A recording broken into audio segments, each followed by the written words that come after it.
Hi guys, welcome to another vlog. मुझे भी लगा तूने मुझे मारा।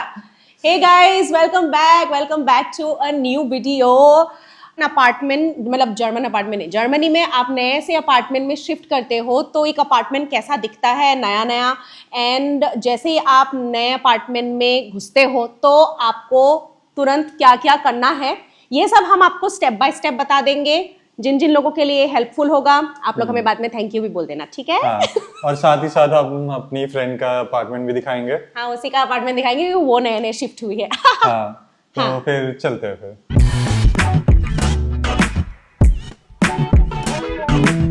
तो आइए हम चलते हैं जर्मन अपार्टमेंट में। रुको रुको, पहले थोड़ा कॉरिडोर दिखा दो। हाँ, ये देखो। तो ये है अपार्टमेंट 19th फ्लोर पे। 19th फ्लोर पे। और मैं आप लोग को एक इंटरेस्टिंग चीज़ बता देती हूँ। मेरे को यहाँ पे जर्मनी में 7 इयर्स हो गए हैं। 7 इयर्स तक ये मैं आज तक कभी भी 19th फ्लोर तक मैं गई नहीं हूँ। पहली बार मैं जर्मनी में 19th फ्लोर तक आई हूँ।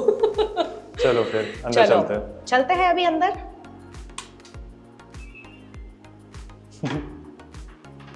नमस्ते। ओ, किसने दरवाजा खोला पता तो चला ही नहीं। भूत। तो हाँ, जैसा कि मैंने वीडियो में स्टार्टिंग में बोला कि आप लोगों को दिखाते हैं हम लोग कि कैसा दिखता है एक apartment when you enter a new apartment in Germany. तो जैसे हम लोगों ने हमारे एक पुराने वीडियो में ऑलरेडी बोला था, there are two types of course in general there are two types of apartments, एक फर्निश्ड एक अनफर्निश्ड। तो ये वाला जो अपार्टमेंट है ये हमारी फ्रेंड को अनफर्निश्ड अपार्टमेंट मिला था। तो आपको दिखाती हूँ अनफर्निश्ड में ये लोग एक्चुअली क्या क्या इंक्लूड करते हैं, क्या क्या इंक्लूड नहीं करते हैं। Let's see. सो सबसे पहले जैसे आप घुसे यहाँ पे आपको एक छोटा सा एरिया मिला जहाँ पे आप अपना shoes and jackets and stuff like that you can keep. उसके बाद यहाँ पे बहुत ही अच्छा चीज़ एक दिया है एक्स्ट्रा से, विच मेरे को तो बहुत ही अच्छा लगा ये वो इसीलिए क्योंकि ये एक स्टोरेज एरिया है। तो यहाँ पे आप ठूस के अपने चीज़ें रख सकते हो एंड फिर भी घर साफ सुथरा लगता है क्योंकि आप दरवाज़ा बंद करके रख सकते हो फिर।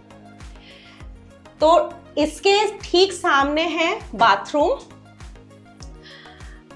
ये रहा बाथरूम। इसमें और क्या ही दिखाऊं, तो ये सब तो सामान उसका पुराने घर से सामान आया है। बाकी तो बाथरूम जैसा बाथरूम नॉर्मल होता है वैसा ही है। यहाँ पे टॉयलेट सीट है, फिर यहाँ पे शावर के लिए जगह है। तो बस यहाँ पे एक शावर कर्टेन लगाने का होता है। कोई लोग तो शावर कर्टेन भी साथ में दे देते हैं, कोई लोग नहीं देते हैं ऐसा। तो सॉरी, दिस इज डन। उसके बाद ये है उसका बेडरूम जो कि अभी ऑफ कोर्स भरा हुआ है बहुत सारे बॉक्सेस से, because she has just moved into this apartment 2 weeks ago, इसीलिए बहुत सारे बॉक्सेस से मतलब अभी कमरा भरा हुआ है। बट ये है बेडरूम। सो जैसा कि आप लोग देख सकते हो बेडरूम पूरा खाली है। यहाँ पे जो सामान आपको दिख रहा है ये सब उसका अपना सामान है। तो पूरा खाली वाला अपार्टमेंट है, मतलब सब कुछ भी नहीं था यहाँ पे। So this was complete empty room. तो ये अभी अपना कुछ फर्नीचर ऑर्डर करेगी and then this is how she will यहाँ पे वो रखेगी अपना सामान। उसके बाद हम बाहर जाते हैं एंड अगेन ये है सबसे बड़ा सा area which is the hall. तो यहाँ पे आपका सोफा एंड डाइनिंग एरिया है। तो ये भी कंप्लीटली खाली था। ये पूरा कमरा जो आप देख सकते हो, यहाँ पे जो ये सोफा है और छोटी मोटी जो भी चीज़ें रखी हुई है ये सब उसका खुद का है। तो this was also completely empty empty room मिला था उसको। दूसरा इंटरेस्टिंग चीज मैं ये दिखाना चाहती हूँ दैट इन द किचन।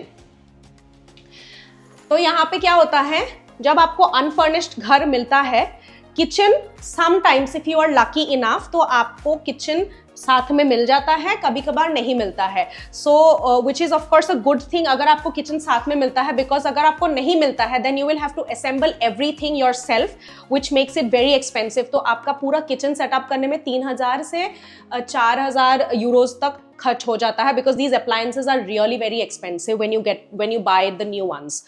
तो जनरली ऐसा होता है कि कोई ओनर्स लोग दे देते हैं। इसका जैसे ये हुआ था, हमारी फ्रेंड का ये हुआ था कि जो पहले वाले टेनेंट थे उन लोगों ने एक्चुअली ये यहाँ पे ऑलरेडी छोड़ के वो लोग चले गए थे। So which is why they did not want to take it with them, इसलिए उसको ये फ्री में मिल गया। So now which is why she can use it. If she wants to change it in the future वो change भी कर सकती है, because this is not the owner का किचन। सो यहाँ पे किचन में भी ऐसे डिश वॉशर मिला है, ये एक ओवन है, फ्रिज है, stove and so normal kitchen stuff. So yeah, this is a quick and a very short home tour. कैसे एक नया अपार्टमेंट दिखता है when it is unfurnished. फिर लास्ट में आपको बालकनी का व्यू भी दिखाते हैं आपको। उससे पहले बालकनी नहीं बाबा, विंडो का। यहाँ पे इतना बड़ा सा विंडो है, आपको बालकनी की खास कुछ जरूरत है नहीं। I will show you the view. Come, ये देखो, इतना बड़ा सा विंडो है, इतना बड़ा सा विंडो है। ये यहाँ से यहाँ तक तो मेरे हाइट से भी ज्यादा होगा। जोक था गाइस। सो या यहाँ से पूरा सब कुछ दिखता है।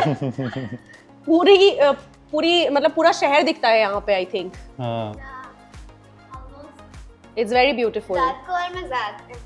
ये बहुत सुंदर लग रहा है, और ये गाड़ियां तो ऐसे खिलौने जैसे लग रहे हैं। हाँ, इतने ऊपर से तो खिलौना जैसा ही लग रहा है, नहीं छोटे छोटे। तो अभी हम लोग ये बताएंगे, घर दिखा के हो गया है, और अभी हम लोग ये बताएंगे कि आप नए घर में जैसे ही मूव करते हो तो आपको क्या क्या करना पड़ता है। तो अभी पहला पॉइंट बताओ। पहले तो आपको घर लेने के बाद इलेक्ट्रिसिटी और इंटरनेट लेना पड़ता है। यस। क्योंकि ये सब पेपर वर्क करने के लिए बहुत टाइम लगता है। इन लोग इंटरनेट लाने के लिए, वो लगवाने के लिए 1 to 1.5 months भी लगा देते हैं लोग। कभी कभार इफ यू आर अनफॉर्चुनेट तो काफी लंबा टाइम लग जाता है। हाँ, तो अगर आपको चाहिए कि आप जैसे शिफ्ट कर रहे हैं और आपको तुरंत इंटरनेट मिल जाए, तो आप पहले से एडवांस में आप कर सकते हो ये सारी चीज़ें। तो इंटरनेट और इलेक्ट्रिसिटी आप अपना चूज कर सकते हो। या और इलेक्ट्रिसिटी का केस ऐसा होता है यहाँ पे इन घरों में कि पहले से लाइट्स रहती है। जब आप नए से घर देखने आते हो and if you start switching on the lights, तो लाइट जलती है घर पे, ऐसा नहीं कि नहीं जलता है। लेकिन आपको इलेक्ट्रिसिटी किसी कंपनी में आपको रजिस्टर करना पड़ता है। You will have to then give the meter reading, जो आपका फ्लैट का मीटर रीडिंग होता है वो आपको देना पड़ता है। एंड बेस्ड ऑन किस दिन से आप शुरू कर रहे हो आपका कॉन्ट्रैक्ट इलेक्ट्रिसिटी का, उस दिन से according to the meter reading वो लोग चालू करेंगे आपके घर पे इलेक्ट्रिसिटी देने के लिए। And that's how you are going to pay to the company. तो इसका थोड़ा सा सीन ऐसा होता है। तो आप लोग घर में घुसते साथ ये मत समझो कि अच्छा लाइट जल रहा है तो अब तो हमें इलेक्ट्रिसिटी का कुछ करना नहीं है, ऐसा नहीं होता है। You have to register to an electricity company. या सो दूसरा पॉइंट है सिटी रजिस्ट्रेशन करना, विच इज़ वेरी इंपॉर्टेंट। तो यहाँ पे कहीं पे भी आप जाओ, किसी भी सिटी में मूव करो और या फिर आप अपार्टमेंट भी शिफ्ट करो, you have to do a registration in the city, in the state, ऐसा। तो जैसे ही आप मूव करते हो आपको अपॉइंटमेंट लेना पड़ता है। सिटी रजिस्ट्रेशन का एक पर्टिकुलर वेबसाइट होता है, वो हम लोग आपको डिस्क्रिप्शन में डाल देंगे।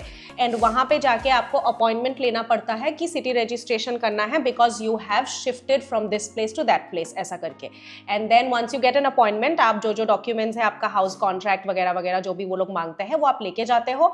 एंड देन वो लोग बस ऐसे आपका डिटेल्स वगैरह डाल के आपको एक लेटर के फॉर्म में दे देते हैं कि आपका रजिस्ट्रेशन इस अपार्टमेंट में हो गया है। So this is the second most important thing that you need to do. तो जब आप लोग इलेक्ट्रिसिटी इंटरनेट कर रहे हो उसी टाइम पे आप सिटी रजिस्ट्रेशन का भी अपॉइंटमेंट ले लेना, ठीक है? हाँ, ताकि आप ये सर्टिफिकेट लेके आप सब जगह अपना दे पाओगे। जैसे आपका हम नेक्स्ट पॉइंट्स में बताते हैं कहाँ जो कि आपका थर्ड पॉइंट है कि आपको हर जगह एड्रेस चेंज करना पड़ता है। हाँ, तो जैसे आपका बैंक का एड्रेस हो गया, आपका हेल्थ इंश्योरेंस का, तो सब जगह में आपको अपना एड्रेस चेंज करना होगा।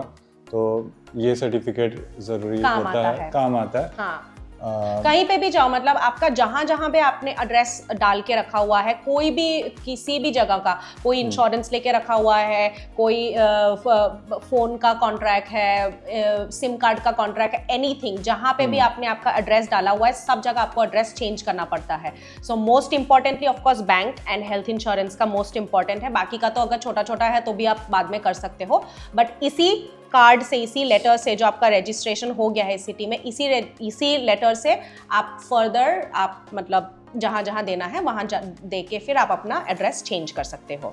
That was the third point. और fourth and the last point which is radio bill. Radio bill का कॉन्सेप्ट थोड़ा सा यहाँ पे मुझे अजीब लगता है, I don't know about others. यहाँ पे क्या होता है कि जो रेडियो होता है और टीवी का जो सिग्नल आते हैं, जो जैसे आप लोग मतलब केबल जो कनेक्शन होता है उसका हमें पैसा देना पड़ता है, ठीक है? वो कंपलसरी है, compulsory, you can not escape that. आप यूज कर रहे हो ना कर रहे हो आपको देना पड़ेगा। हाँ, ये थोड़ा सा अजीब लगता है क्योंकि हम लोग यूज नहीं करते लेकिन हम लोग फिर भी पे करते हैं यही वाला चीज। तो इसका भी आपको इसका पर्टिकुलर एक वेबसाइट होता है जहाँ पे आपको या तो आप कॉल करो या तो वहाँ पे एक फॉर्म भी होता है जहाँ पे आप वहाँ पे आप इन्फॉर्म कर सकते हो that you have changed your address from this to that. तो उसके बाद से जो आपका नया एड्रेस है वहाँ पे वो रेडियो बिल आएगा एंड आपको based on that you have to keep paying how much ever you have to pay according to your apartment ऐसा। सो गाइज ये रहा आज का वीडियो एंड आई होप आप लोगों को अच्छा लगा, आप लोगों को हेल्पफुल भी लगा जो लोग नया शिफ्ट हो रहे हैं जर्मनी में या फिर नया अपार्टमेंट शिफ्ट करने का सोच रहे हैं जिनको कुछ पता नहीं है ऐसा कुछ। तो हमारे तरफ से थोड़ा सा आप लोगों के लिए ये इन्फॉर्मेशन था कि क्या क्या करना होता है। बाकी आप लोग को वीडियो अच्छा लगा हो तो सब्सक्राइब करिएगा, लाइक करिएगा और शेयर करिएगा। हाँ, और कमेंट भी करना। हाँ, और ऐसे अगर कुछ और वीडियो आपको देखना होगा तो आप वो भी लिख दीजिए, कमेंट डाउन कर दीजिए। हाँ, और आप हमें इंस्टाग्राम में भी फॉलो कर सकते हो। You can also write us on Instagram and then we will definitely try to make certain dedicated videos जो भी आप लोगों को चाहिए। या तो एंड मिलते हैं तब तक के लिए फिर बाय बाय, नेक्स्ट वीडियो में मिलते हैं। Bye bye.